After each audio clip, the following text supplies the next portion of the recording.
كيف حالكم أستاذتنا؟ أهلا بك عزيزي، من أي بلاد أردن؟ اليمن. اليمن. نعم.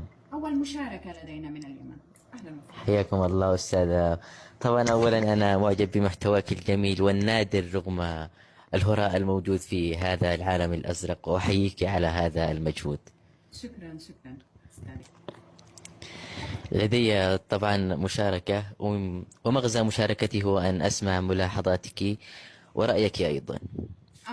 نص من كتابتك. نعم. طيب، أتمنى أن لا يكون النص طويلا. إن شاء الله. إن شاء الله، تفضل. طبعا عنوان القصيدة هو من أنا. مهم. خيال الليل يسكن في رؤاي،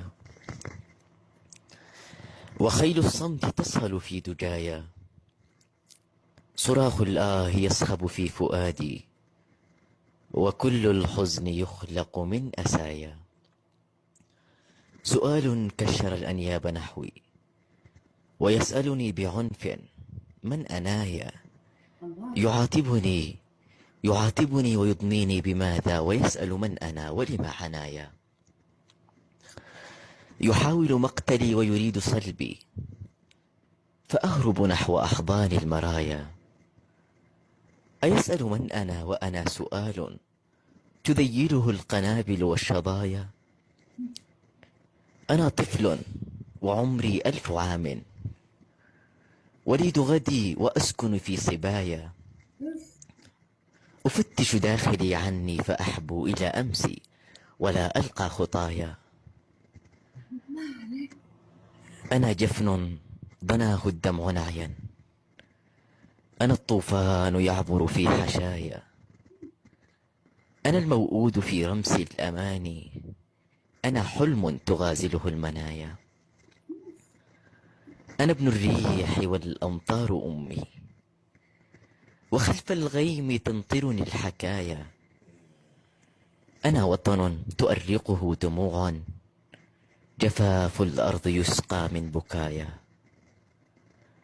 أنا لون سماوي حرون، أكابر أن أعيش بلا سمايا.